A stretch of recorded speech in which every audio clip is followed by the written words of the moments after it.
Welcome to Shivam classes Dhanbad. मैं अक्षय आपको IIB LP PY की सीरीज़ लेके आया हूँ। तो ये मैथ्स के पिछले फर्स्ट क्लास में स्टूडेंट के रिस्पॉन्स काफ़ी अच्छे थे, तो इसी पे बेसिक पे आज सेकेंड क्लास है हमारा, जो प्रीवियस ईयर क्वेश्चन पे बेस है। आपको मैथ्स के जैसे भी सॉल्यूशन अच्छे लगें कमेंट बॉक्स में जरूर बताएं कैसे लगे सॉल्यूशन।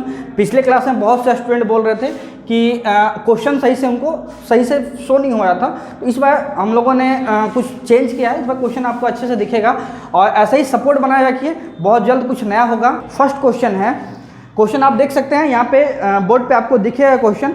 एक बगीचे में आम और नीम के 371 पौधे लगाए जाते हैं। यदि आम और नीम के पौधे का अनुपात 8:11 है तो बगीचे में नीम के कितने पौधे लगाए गए हैं। यहाँ पे क्वेश्चन में बताया गया है कि एक आम का पौधा है, आम को आप मैंगो लिख सकते हैं यहाँ पे, मैंगो, और नीम को नीम ऐसे डिनोट कर सकते हैं। अब इनके पौधे लगाए गए हैं जो कि 8:11 के फॉर्म में है, जो 8:11 के फॉर्म में पौधे लगाए हैं, जिसमें नीम के 11 पौधे हैं, ये रेशियो है। इन सबके पौधे का योग दिया हुआ है, सबका सम दिया है 361। तो इनका रेशियो का सम कितना होगा, तो इसका हम कैसे लेंगे, नंबर ऑफ, यहाँ पे पूछा गया है कि टोटल नीम के पौधे कितने लगाए गए हैं, तो 361 है, ये 19, ये दोनों को सम को करेंगे तो 19 आएगा, इन दोनों का रेशियो 19 आएगा। ये जो है 19 के इक्वल है, तो 11 का वैल्यू निकालना है, तो 11 का वैल्यू हम यहाँ से फाइंड करेंगे। तो ये देख सकते हैं आप, ये 19 का ये स्क्वायर का दिया हुआ है, तो ये 19 टाइम से कट जाएगा। तो जब हम 19 को 11 से मल्टीप्लाई करते हैं तो 11 का मल्टीप्लाई करना सबसे आसान होता है, आपको पता ही होगा। ये संख्या को हम ऐड करते हैं तो 11 का मल्टीपल निकलता है। जैसे कि हम यहाँ पे मैं बता देता हूँ कैसे 11 का मल्टीप्लाई करते हैं। जैसे 11 को किसी भी संख्या से मल्टीप्लाई करने के लिए आप लास्ट वाले संख्या को वैसे लिखेंगे 9, उसके बाद लास्ट को सेकंड से जोड़ेंगे। जैसे 9 को जो 1 से ऐड करेंगे तो 0 आएगा, 10 आएगा, तो 10 का हम 0 लिखेंगे, हाथ में क्या ही आया 1, तो 1 को जब 1 से जोड़ेंगे तो 2 आए, ये 209 ये आंसर हो जाएगा, जो कि आपका ऑप्शन ए में है। तो इसका आंसर ऑप्शन ए हो जाएगा। चलिए चलते हैं नेक्स्ट क्वेश्चन पे। आपका एसआई का क्वेश्चन है। पिछले क्लास में भी एसआई के क्वेश्चन मैंने करवाए थे। एएलपी में पिछले प्रीलिम्स में 2018 में एएलपी के हर शिफ्ट में एसआई के क्वेश्चन आए थे। तो एसआई के क्वेश्चन पे आपको काफ़ी अच्छे से डेटा पे क्वेश्चन आने लगे थे। लास्ट में जब जैसा ही एग्जाम लास्ट पड़ाव पे था तो एसआई सीआई मिक्स क्वेश्चन भी आने लगे थे। तो आपको ये पता होना चाहिए, थोड़ा सा आइडिया लग जाएगा एसआई सीआई को। बाकी अगर आप जैसा बोलिएगा तो एसआई सीआई के लिए अलग सेपरेट क्लास भी लेके आ जाऊँगा। जैसा अगर आप लोगों को एसआई सीआई में किसी चीज़ में प्रॉब्लम होती है किसी टॉपिक में, तो आप कमेंट में बताएं, अलग क्लासेस सेपरेट क्लासेस भी आ जाएगा। तो चलिए चलते हैं सेकेंड क्वेश्चन पे। सेकेंड क्वेश्चन है, किसी धनराशि को 4 वर्ष के लिए 7.5% वार्षिक दर से साधारण ब्याज पर निवेश किया गया था। यदि सारे निवेश 5 वर्ष के लिए होता तो ब्याज 375 अधिक होता। तो निवेश कितना किया गया था स्टार्टिंग वो पूछा गया है। इस क्वेश्चन में दिया गया है कि एक इंटरेस्ट कुछ अमाउंट है, कुछ अमाउंट को 7.5% सिंपल इंटरेस्ट से हम 4 साल के लिए निवेश करते हैं। जब हम 4 साल के लिए निवेश करते हैं, अगर वो निवेश 5 साल के लिए होता ना, तो जो अमाउंट है वो उतना ज़्यादा होता, 375 ज़्यादा होता। जैसे कहा गया है कि अगर हम किसी अमाउंट को 7.5% इंटरेस्ट से 4 साल के लिए हम करते हैं, अगर यही सेम अमाउंट 5 साल के लिए किया गया होता, अगर यही अमाउंट अगर हम 7.5 इंटरेस्ट से अगर हम 5 साल के लिए करते ना, तो जो अमाउंट है वो अमाउंट जो है वो 375 ज़्यादा होता। ये जो 375 है ये ज़्यादा होता। तो कैसे ज़्यादा होता, यहाँ तो प्रिंसिपल सेम है, यहाँ भी प्रिंसिपल सेम है। इसी प्रिंसिपल को हम 1 साल एक्स्ट्रा के लिए गए, ज़्यादा के लिए गए, इसी प्रिंसिपल को हम 1 साल एक्स्ट्रा के लिए गए। तो ये जो 375 है ना, ये प्रिंसिपल के इंडिपेंडेंट है, प्रिंसिपल पे डिपेंड नहीं करेगा। 375 क्या है, ये प्रिंसिपल पे डिपेंड नहीं करेगा। ये डिपेंड किस पे करेगा, ये डिपेंड करेगा रेट कितना है और टाइम कितना है, टाइम कितना बढ़ा है या टाइम कितना घटा है। जैसा कि यहाँ बताया गया है कि 5 से 4 साल हुआ है, पहले 5 साल के लिए गए थे तो ज़्यादा होता डेफिनेटली। अगर ज़्यादा टाइम के लिए करेंगे तो सिंपल इंटरेस्ट ज़्यादा होगा। तो 7.5, तो ये जो 375 जो वैल्यू है ना, ये क्या है, टाइम में डिफरेंस, 5 में से 4 गया तो 1 इंटू 7.5%, ये जो है इसका वैल्यू दिया हुआ है और हमको 100% का वैल्यू निकालना है। ये हमारा प्रिंसिपल है, प्रिंसिपल हम 100% होता है तो ये प्रिंसिपल होगा। अब यहाँ से आप कैलकुलेशन कर सकते हैं, परसेंटेज से परसेंटेज को काट सकते हैं। 7.5 से जब हम 375 को काटेंगे ना तो ये कंप्लीट 50 टाइम में चला जाएगा। तो 50 और 2 ये हो गया आपका प्रिंसिपल, ये प्रिंसिपल इन्वेस्ट किया गया था। तो आप इसे देख सकते हैं, ये प्रिंसिपल है। ये सॉल्यूशन ऐसे आप बनाएंगे तो ज़्यादा आसान होगा, एक्स लेके बनाएंगे तो काफ़ी टिपिकल हो जाता है। तो जब भी इंटरेस्ट दिया हो और टाइम दिया हो ना तो उन दोनों का जो डिफरेंस होगा उस पर वो सिंपल इंटरेस्ट है ना घटेगा या बढ़ेगा उस पर डिपेंड करता है। तो आप इस मेथड से बनाएंगे तो ज़्यादा आसान होगा। तो चलिए चलते हैं नेक्स्ट क्वेश्चन पे। नेक्स्ट क्वेश्चन जो है वो है पाइप असिस्टेंट का ये क्वेश्चन है। ये क्वेश्चन दिया है 2 पाइप है एक साथ काम करते हुए क्रमशः किसी टंकी को 3 घंटे और 4 घंटे में भर सकते हैं, जबकि तीसरा पाइप उसी टंकी को 8 घंटे में खाली कर सकता है। 3 पाइप लगा हुआ, 2 पाइप है भरने वाला, 1 पाइप है खाली करने वाला। 2 पाइप है जो भरने वाला है, एक 3 घंटे में पाइप कंप्लीट टंकी को भर सकता है, एक 4 घंटे में कंप्लीट टंकी को भर सकता है। जो थर्ड पाइप है वो 8 घंटे में टंकी को खाली कर सकता है।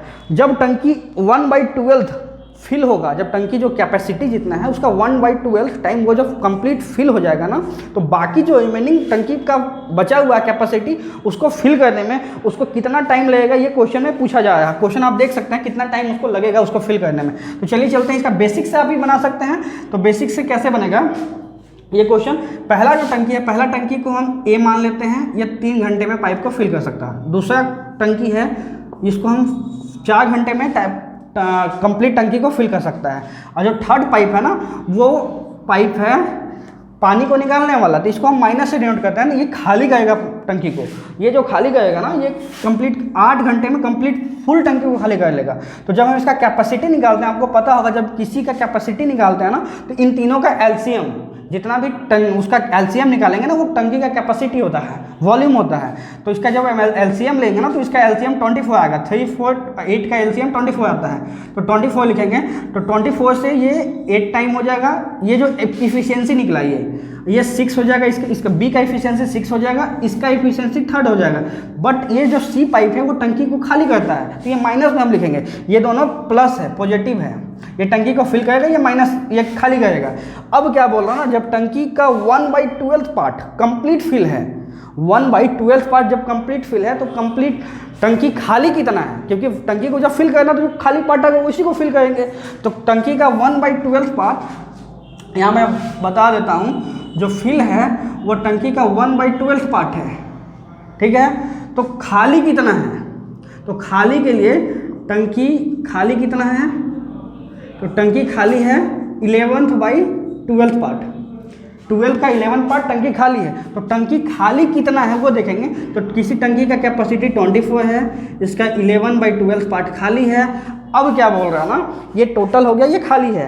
अब इसमें बोला जाए टंकी को पूरी तरह भरने में कितना टाइम लगेगा। जब तीनों पाइप को खोल देंगे ना तो ये तो 8 से भरेगा, ये 6 से भरेगा, 8 से 14, 14 से यह फिल करेगा, 3 से खाली करेगा। तो ये क्या हो जाएगा, 14 में से 3 गया तो 11 से भरेगा तो 11 इफिशियंसी यहाँ लगेंगे।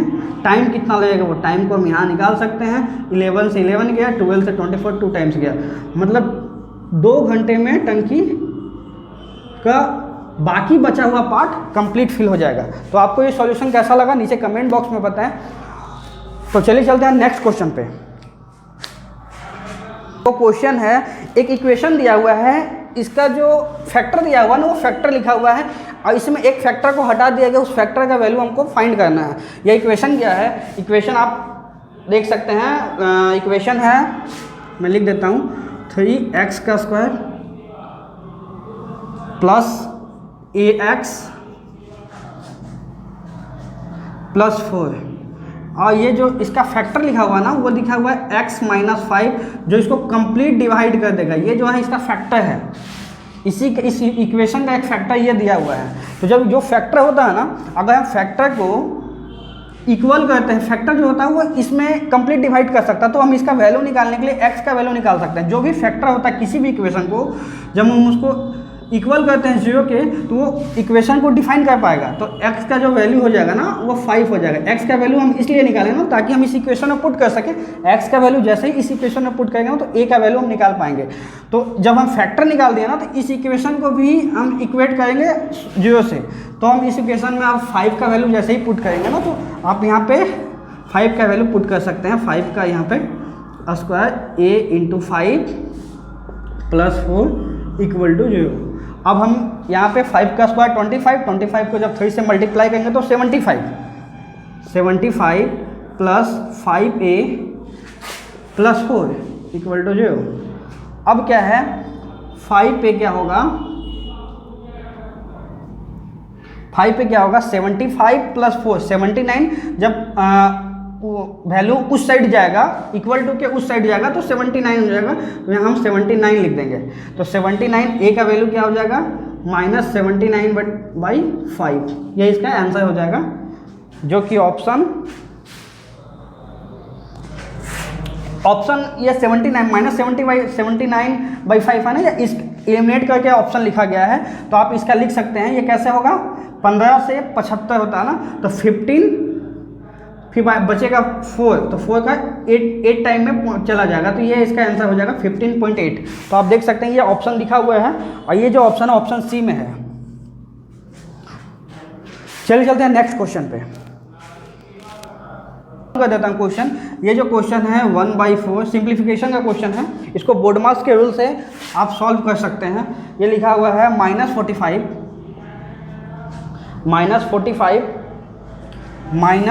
Minus 96 divided by 32। यहाँ पे 32 मेंशन है, 32। ये ब्रैकेट क्लोज है।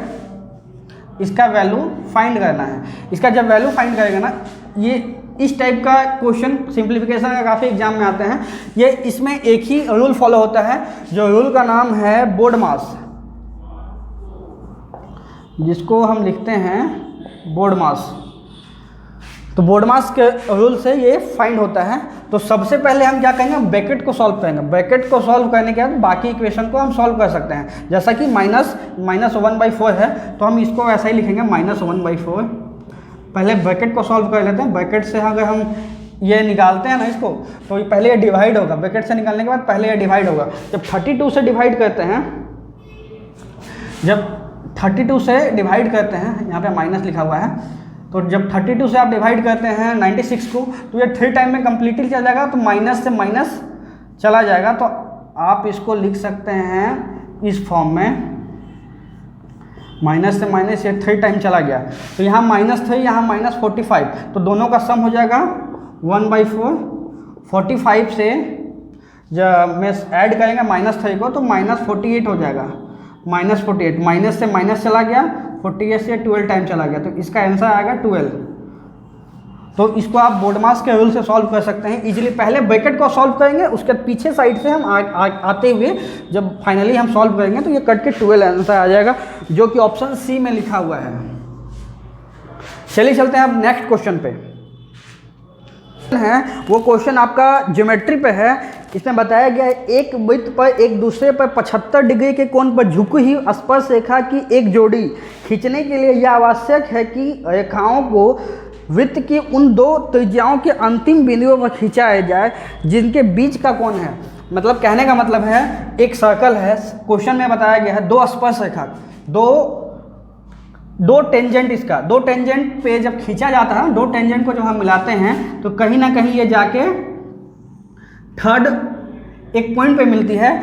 इस पॉइंट पे इन दोनों स्पर्श रेखा के बीच का एंगल जो है वो 75 दिया हुआ है। अब हमसे पूछा ये दोनों स्पर्श रेखा जब आपस में मिलेगी, ये दोनों स्पर्श रेखा जब भी मिलेगी ना तो ये मिलेगी यहाँ पे, ठीक है। तो ये जब स्पर्श रेखा यहाँ मिलती है तो इन दोनों स्पर्श रेखाओं के बीच का एंगल ये पूछा गया है। तो आप एक टेंजेंट सेकेंड का प्रॉपर्टी होता है, आप शायद मैंने कल भी करवाया था टेंजेंट सेकेंड का प्रॉपर्टी। उसमें एक प्रॉपर्टी मैंने बताया था कि जब भी ये सर्कल है, सर्कल से जब टेंजेंट किसी भी टेंजेंट पास होता है तो टेंजेंट और सर्कल के बीच का जो रेडियस और टेंजेंट के बीच का जो एंगल होता है ना वो 90 डिग्री होता है। जैसे रेडियस है, इन दोनों के बीच का जो एंगल 90 डिग्री है। जब ये 90 ये 90 तो इन दोनों का सम जो होगा, ये दोनों का सम कितना 90 90 180 हो गया, इन दोनों का सम भी 180 होगा। ऐसा इसलिए ना कि ये एक रूल फॉलो करेगी इक्विलेटरल ट्रायंगल का। इक्विलेटरल ट्रायंगल का एक कॉन्सेप्ट है ये जो फॉलो करेगी। इक्विलेटरल ट्रायंगल में क्या होता है, आमने सामने के भुजाओं का योग 180, तो इन दोनों भुजाओं के योग का भी 180 होगा। तो इन दोनों भुजाओं में तो 180 है, 90 90 इन दोनों में नहीं है, इन दोनों में कहते हैं 180। तो इनका जो हम निकालना है, x का वैल्यू जो निकालना है, तो x एंगल प्लस 75 ये जो वैल्यू है 180 के इक्वल है। तो x का जो वैल्यू होगा ना वो 180 माइनस 75 जो कि आपका 105 है। इस क्वेश्चन को आप ऐसे सबसे इजी मेथड इस ऐसे सॉल्व कर सकते हैं, जो कि 105 आपका 105 डिग्री है, जो कि आपका ऑप्शन डी में दिया हुआ है। आप इसे ऐसे इजीली सॉल्व कर सकते हैं। आप ऐसे बिना फिगर बनाए भी इसको सॉल्व कर सकते हैं। आमने सामने का 180 होगा तो 75 के सामने भी 180 करने में 105 ऐड करेंगे तो 180 आ जाएगा। तो ऐसे आप इजीली सॉल्व कर सकते हैं। तो चलिए चलते हैं अब नेक्स्ट क्वेश्चन पे। वो ट्रिगोनोमेट्री का है। ट्रिगोनोमेट्री का एक बेसिक फंक्शन है, उस बेसिक फंक्शन पे एक क्वेश्चन पूछा गया है। तो उस बेसिक फंक्शंस को अगर आपको पता होगा तो आप इस क्वेश्चन को इजीली सॉल्व कर पाएंगे। मैं क्वेश्चन नोट डाउन कर देता हूँ, आप डिस्प्ले पे देख भी सकते हैं। क्वेश्चन आपको वहाँ पे मेंशन होगा। ये जो क्वेश्चन है ये लिखा हुआ है कोट का पावर 4x प्लस कोट का पावर 2x इक्वल टू 3 लिखा हुआ है, ये मेंशन किया हुआ है। और वैल्यू जो निकालना है वो निकालना है कोसेक का पावर 4 थीटा माइनस कोसेक का पावर 2 थीटा स्क्वायर एक्स का वैल्यू हमको यहाँ पे निकालना है। ये मेरे को वैल्यू निकालना है। ये जब वैल्यू निकालना होगा तो इसके लिए एक बेसिक आइडेंटिटी होता है। बेसिक आइडेंटिटी मैं यहाँ पे नोट डाउन कर देता हूँ, आप नोट डाउन कर लीजिएगा इसको। एक्चुअली ट्रिगोनोमेट्री का 3 बेसिक आइडेंटिटी होता है जो आपको याद होना चाहिए। तीनों बेसिक आइडेंटिटी मैं यहाँ पे नोट डाउन कर लेता हूँ, आप नोट डाउन इसे कर लीजिएगा। आप नोटबुक में इसे नोट कर लीजिए, मैं इसको फिर रफ कर दूंगा। जैसे ये sine square theta plus cos square theta equal to 1 एक आइडेंटिटी है। एक आइडेंटिटी होता है 1 plus cot square theta equal to cosec square theta. एक आइडेंटिटी होता है 1 plus tan square theta equal to sec square theta. ये 3 आइडेंटिटी होता है। ये 3 आइडेंटिटी बहुत इंपॉर्टेंट है, आप इसे नोट डाउन कर लें। ये 3 आइडेंटिटी बहुत इंपॉर्टेंट है, इसी से लगभग क्वेश्चन हमारा ट्रिगोनोमेट्री का एएलपी में सॉल्व हो जाएंगे। तो ये नोट डाउन कर लें। और ये जो क्वेश्चन है ये इस आइडेंटिटी पे है, सेकंड वाले आइडेंटिटी पे है। तो मैं सेकंड आइडेंटिटी को एक बार फिर से नोट कर लेता हूँ, बाकी को मैं रफ कर देता हूँ। तो ये जो सेकंड आइडेंटिटी है, सेकंड आइडेंटिटी जो लिखा हुआ है वो क्या है, 1 plus cot square theta equal to cosec square theta, ये लिखा हुआ है। अब ये जो फॉर्म है इसमें से मैं देखिए यहाँ पे 4 है, यहाँ पे पावर 2 है, तो 2 पावर को जब हम कॉमन लेते हैं तो यहाँ पे बच जाएगा cot square theta plus 1 equal to 3। अब 1 प्लस कोट स्क्वायर थीटा किसके इक्वल होता है, कोसेक स्क्वायर थीटा को। तो यहाँ पे हम cot square theta into cosec square theta equal to 3, ये वैल्यू है। अब ये वैल्यू मेरे को फाइंड करना है। ये वैल्यू जब हम निकालेंगे ना, इसमें भी देखिए पावर 4 है, यहाँ भी पावर 2 है, तो यहाँ पे हम 2 पावर कॉमन है तो 2 को हम कॉमन ले लेते हैं, कोसेक स्क्वायर थीटा कॉमन लेते हैं ना, तो यहाँ पे मेरा बच जाएगा cos square theta minus 1 equal to value निकालना है। तो कोसेक स्क्वायर थीटा माइनस 1 क्या होता है, जब हम इस वाले फॉर्म को यहाँ पे हम ले जाएंगे, देख लीजिए यहाँ पे मैं इसको एलिमिनेट आगे थोड़ा सा इसको बढ़ा देता हूँ। Cosec square theta minus 1 equal to cot square theta, ये जो है कोट स्क्वायर थीटा के इक्वल होता है। तो आप यहाँ पे कोट स्क्वायर थीटा पुट कर सकते हैं, ये इक्वेशन से देख के आप यहाँ पे पुट कर सकते हैं कोट स्क्वायर थीटा। तो जैसे ही हम यहाँ पे पुट करेंगे cosec square theta into coat square theta. ये जो वैल्यू है ये मैंने पहले मैंने निकाला है, ये थर्ड होता है, तो इसका वैल्यू थर्ड आएगा, तो इस इक्वेशन का भी वैल्यू भी थर्ड होगा, तो ये होगा आंसर, जो कि हमारा ऑप्शन डी में है। तो आप ये इस मेथड से बनाएं, ये क्वेश्चन इजीली सॉल्व होगा। बाकी आप इसको वैल्यू पुट से ही बना सकते हैं, किसी भी एंगल, क्योंकि ये एंगल पे सेटिस्फाई करवाना होगा। आप देख सकते हैं कौन से वैल्यू पे ये सेटिस्फाई का इक्वेशन, 30 पे, 45 पे, 60 पे, वहाँ से भी कर सकते हैं, बट ये बेसिक क्वेश्चन है तो ऐसे ज़्यादा आसान होगा बनाना, तो आप इसे ऐसे बना सकते हैं। तो चलिए चलते हैं हम नेक्स्ट क्वेश्चन पे। है ये अलजेब्रा का क्वेश्चन है, ये बेसिक आइडेंटिटी अलजेब्रा का कुछ फार्मूला होता है, उस फार्मूला अगर आपको याद है तो उससे क्वेश्चन बना हुआ है। इसमें लिखा हुआ है a + b + c = 0 है, तो a³ + b³ + c³ का स्क्वायर क्या होगा। यहाँ पे एक फार्मूला शायद आपको याद होगा, नहीं होगा तो मैं यहाँ पे लिख देता हूँ, आप नोटबुक में नोट डाउन कर लीजिएगा। एक फार्मूला होता है a³ b³ + c³ - 3abc। ये जो फार्मूला होता है, ये फार्मूला होता है a + b + c, ठीक है। यहाँ पे होता है a + b + c का whole square - 3ab + bc + ca। ये वाला आप नोट डाउन कर लीजिएगा, ये जो फार्मूला होता है। तो इस क्वेश्चन में क्या बोला गया है, इस क्वेश्चन में बोला गया है कि वैल्यू a + b + c ये जो है इक्वल है 0 के, तो जब हम यहाँ पे पुट करेंगे वैल्यू 0, तो ये पूरा इक्वेशन कैंसिल हो जाएगा, सभी का वैल्यू 0 हो जाएगा। तो अब ये वाला इक्वेशन क्या बन जाएगा, a³ + b³ + c³ - 3abc = 0। तो हम इसको आगे जब बढ़ाएंगे तो a³ + b³ + c³ का वैल्यू जो होगा 3abc हो जाएगा। अब इस इक्वेशन में क्या बोल रहा है, इसका होल स्क्वायर बोल रहा है, इसका स्क्वायर बोल रहा है, तो इसका स्क्वायर करेंगे तो इस साइड भी स्क्वायर कर देंगे। जब हम इस टर्म का स्क्वायर करते हैं तो इक्वल टू के उधर जो भी होता है सेम फॉलो करना पड़ता है। जब इसका स्क्वायर करेंगे तो क्या हो जाएगा, 9a² b² और c², ये हो जाएगा, जो कि हमारा ऑप्शन ये वाला जो है ये आपका ऑप्शन बी में लिखा हुआ है, तो ऑप्शन बी इसका राइट आंसर हो जाएगा। तो ये वाला फॉर्मूला आप नोट डाउन कर लें, बहुत इंपॉर्टेंट फॉर्मूला है ये फॉर्मूला आप नोट डाउन कर लें, इसी फॉर्मूला से काफ़ी क्वेश्चन सॉल्व होंगे, तो ये फॉर्मूला आप नोट डाउन कर लें। तो चलिए चलते हैं नेक्स्ट क्वेश्चन पे।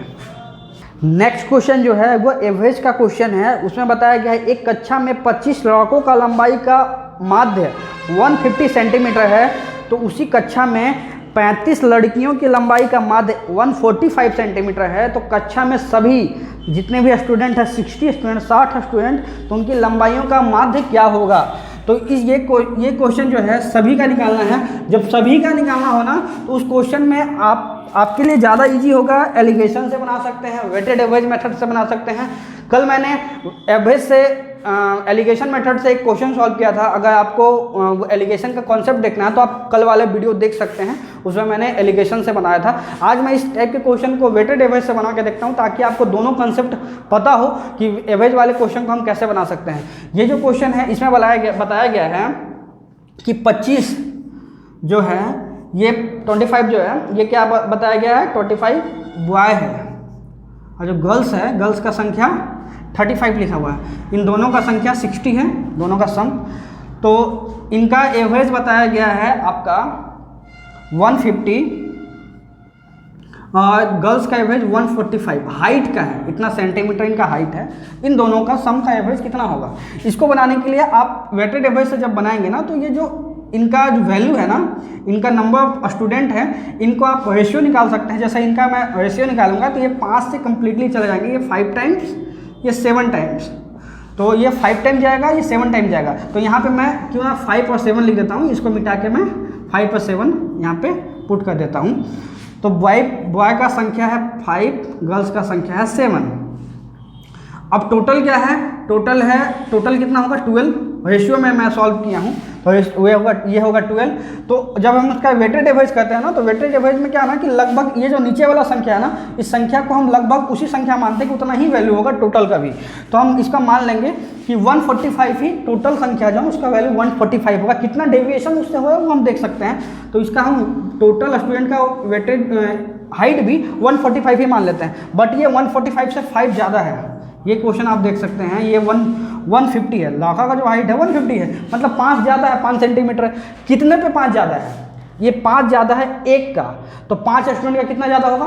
5 को जब 5 से मल्टीप्लाई करेंगे तो 25, तो 25 ज़्यादा होगा, तो 25 को ज़्यादा हम लिखेंगे। ये 25 ज़्यादा है, यही 25 बाकी जितने भी स्टूडेंट हैं टोटल सम उस पर डिवाइड होगा। तो टोटल स्टूडेंट कितना है? 5 और 7 12, तो ये 12 स्टूडेंट पे डिवाइड होगा। तो यहाँ पे कितना निकल जाएगा? 145 प्लस 2 पॉइंट समथिंग 1 के आसपास आएगा। बट इस क्वेश्चन में क्या बोल रहा है? लगभग इसका आंसर निकालना है। तो 145 प्लस 2 कितना हो जाएगा? 147, जो कि ये 147 आंसर दिया हुआ है। ये 147 दिया हुआ है आपका ऑप्शन डी में। तो ये कॉन्सेप्ट आपको कैसा लगा वेटेड एवरेज का? आप इस क्वेश्चन से बहुत से क्वेश्चन सॉल्व कर सकते हैं अर्थमेटिक्स के। चलिए चलते हैं हम नेक्स्ट क्वेश्चन पे। ऐसे ही यूनिक सॉल्यूशंस के लिए आप शिवम क्लासेस धनबाद को फॉलो कर सकते हैं और नीचे कमेंट करके बताएं आपको ये सॉल्यूशन कैसा लगा, ताकि नेक्स्ट टाइम से मैं क्या ना कि और भी अच्छे सॉल्यूशंस क्वेश्चन के और भी शॉर्ट सॉल्यूशन आपके लिए ला सकूं। आपको ये सॉल्यूशन समझ में आया कि नहीं ये भी बता सकते हैं। कहीं डाउट है तो वो बताएं, मैं नेक्स्ट क्लास में उसको एक्सप्लेन कर दूंगा उस क्वेश्चन को, कि आपको समझ में नहीं आया तो मैं नेक्स्ट टाइम उस क्वेश्चन को एक्सप्लेन अच्छे से कर दूंगा नेक्स्ट क्लास में। तो चलिए चलते हैं नेक्स्ट क्वेश्चन पे। नेक्स्ट जो क्वेश्चन है वो सिंप्लीफिकेशन का क्वेश्चन है। तो सिंप्लीफिकेशन के क्वेश्चन एलपी में एक शिफ्ट में 3 या 4 आए थे, 2 या 3, किसी में 3 या किसी में 5-5, 6 क्वेश्चन आए हैं सिंप्लीफिकेशन के। तो सिंप्लीफिकेशन के जो क्वेश्चन है ना उस पर आपका कमांड काफ़ी अच्छा होना चाहिए। सिंप्लीफिकेशन में स्टूडेंट के मिस्टेक ज़्यादा होते हैं, तो जो एग्जामिनर है वो सिंप्लीफिकेशन के क्वेश्चन काफ़ी ज़्यादा वो डालता है एग्जाम में, ताकि स्टूडेंट मिस्टेक कर पाएँ। तो सिंप्लीफिकेशन को क्वेश्चन को शांति दिमाग से काम होकर आप सॉल्व कीजिएगा, इजीली सॉल्व हो जाएगा। तो चलिए देखते हैं क्वेश्चन क्या है। क्वेश्चन है आपका 27 minus 38 minus 46 minus 15 minus 13 minus 2, ये क्वेश्चन आपका दिया हुआ है। ये जो क्वेश्चन है इसको जब हम सॉल्व करेंगे ना, तो पहले मैंने बोला था पहले ब्रैकेट को सॉल्व करते हैं। तो ब्रैकेट को सॉल्व करने के लिए हम ये वाले टर्म को पहले सॉल्व करेंगे। तो 13 ये माइनस माइनस प्लस होता, माइनस 13 माइनस 2 कितना हुआ? माइनस 15। माइनस 15 में से 15 गया, 15 प्लस 15 में से माइनस 15 गया, तो यहाँ पे आ जाएगा, ये कट जाएगा दोनों, तो ये 0 हो जाएगा। जब 46 को 0 से डिवाइड घटाएंगे तो 46 ही आंसर होगा। तो यह 46 माइनस 46 में है, ये 38 है, तो ये इन दोनों का डिफरेंस कितना होता है? 8 होता है। तो ये माइनस वाला साइन बड़ा है, तो यहाँ -8 हो जाएगा इनका। तो ब्रैकेट से कंप्लीट ये ब्रैकेट सॉल्व होकर -8 निकला। अब -8 यहाँ जो दिखा हुआ है माइनस इंटू -8, इसका क्या होगा? माइनस माइनस प्लस, तो क्या हो जाएगा? 27 प्लस 8, 27 प्लस 8 कितना हो जाएगा? ये हो जाएगा आपका 35। तो 35 इस क्वेश्चन का आंसर होगा, जो कि आपका 35 मेंशन है ऑप्शन ए में। तो ऑप्शन ए इसका आंसर हो जाएगा। तो चलिए चलते हैं अब नेक्स्ट क्वेश्चन पे।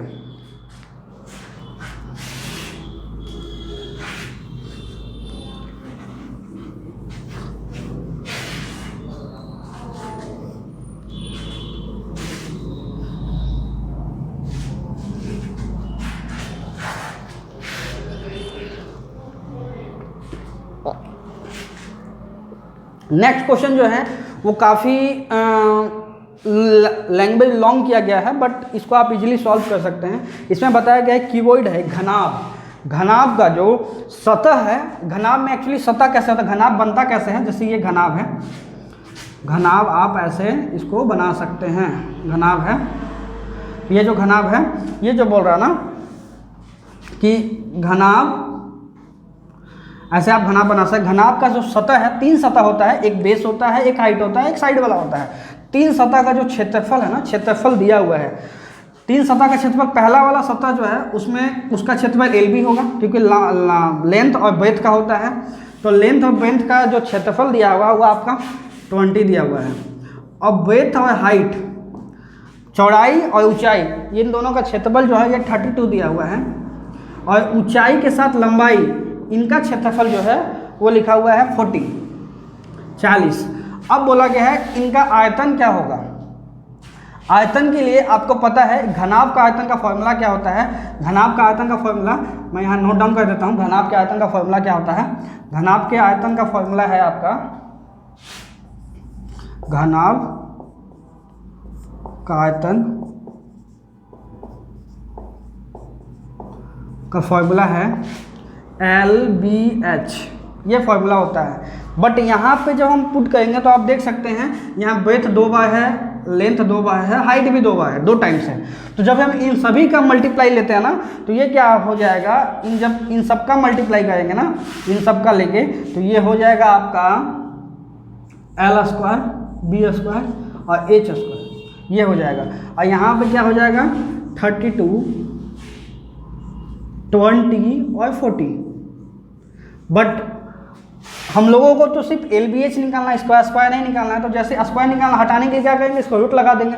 तो रूट लगाएंगे ना, तो रूट हम किस पे लगाएंगे, 32, 20 और 40, इस पे हम रूट लगाएंगे तो इसका निकल जाएगा आयतन। तो इसको आप सॉल्व कैसे करेंगे, कैसे ब्रैकेट से बाहर निकालना है, क्योंकि ब्रैकेट से बाहर निकालना बहुत लोग क्या करेंगे ना, इसको मल्टीप्लाई गुना कर लेंगे, उसके बाद इसका स्क्वायर, इसको बाहर निकालेंगे, देखेंगे किसका क्यू है, सॉरी किसका स्क्वायर है, ये देखेंगे तो उससे बाहर निकालना पड़ेगा। बट इसको आप इजीली ऐसे देख सकते हैं, जो कॉमन टर्म है, 2 कॉमन टर्म ब्रैकेट से जब बाहर निकालते हैं तो 2 कॉमन टर्म एक बाहर निकलता है। जैसे 2 × 2, जैसे 4 है कहीं, सपोज अगर हम मेरे को 4 को बाहर निकालना है तो इसको हम कैसे लिखते हैं, 2 × 2, तो हम इसको बाहर निकाल के 2 बोलते हैं, इसका बोलते हैं। तो इसीलिए यहाँ भी देखिए 20 है, यहाँ 40 में भी 20 छिपा है, 20 × 2, ये 40 को हम क्या लिख सकते हैं, 20 × 2 लिख सकते हैं। तो 20 यहाँ भी, 20 यहाँ भी, एक 20 बाहर निकल जाएगा, तो 20 तो आंसर आएगा। आंसर जो भी होगा उसमें 20 का मल्टीपल होगा, ठीक है। अब यहाँ पे 32 है, 32 को जब 2 से गुना करेंगे तो क्या होता है, 64, 64 किसका स्क्वायर होता है, 8 का स्क्वायर होता है। तो यहाँ पे आ जाएगा 160, ये जो होगा 160 आंसर। 160 जो है वो आपका ऑप्शन सी में लिखा हुआ है। तो ये वाला सॉल्यूशन आपको कैसा लगा, ब्रैकेट से बाहर निकालना या फिर इस टाइप से सॉल्यूशन, आप नीचे कमेंट बॉक्स में बताएं। क्वेश्चन है एक दूध और पानी के मिश्रण का क्वेश्चन है।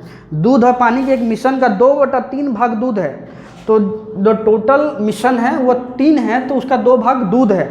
2 भाग दूध है मतलब 1 भाग पानी हुआ। मिश्रण की कुल मात्रा 21 लीटर है। यहाँ पे मिश्रण की कुल मात्रा भी दिया हुआ है, जैसे यहाँ पे बोला गया है मिल्क और वाटर है।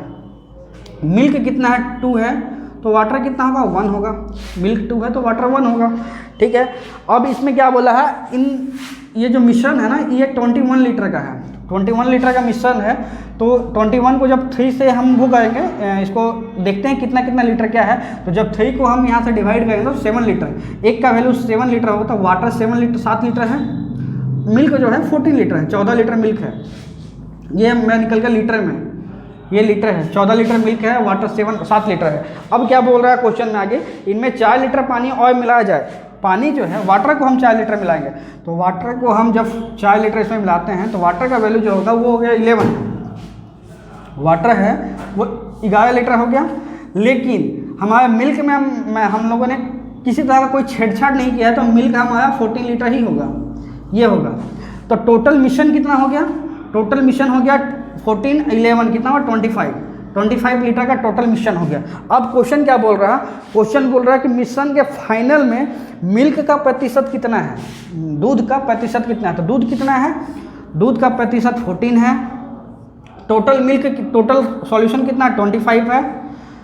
जब हम इसका प्रतिशत निकालते हैं तो 100 से % लगाते हैं तो इसका प्रतिशत निकलता है। 25 को 100 से 4 टाइम कट करेंगे तो कितना हो जाएगा, 14 चौक 56, 56। तो 56% हमारा क्या हो जाएगा, मिल्क हो जाएगा, ये मिल्क हो जाएगा 56%। तो ये इसका आंसर हो जाएगा, जो कि हमारा ऑप्शन बी में लिखा हुआ है, बी इसका आंसर हो जाएगा मिल्क 56%। तो होप सो आपको ये सॉल्यूशन अच्छा लगा हो। ऐसे ही सॉल्यूशन के लिए चैनल को सब्सक्राइब कर दें और दोस्तों तक शेयर कर दें। और आपको जैसा भी लगा हो कमेंट में नीचे बताएं क्लासेस आपको कैसे लगी हो। और पूरे क्लासेस देखने के लिए धन्यवाद। Thank you.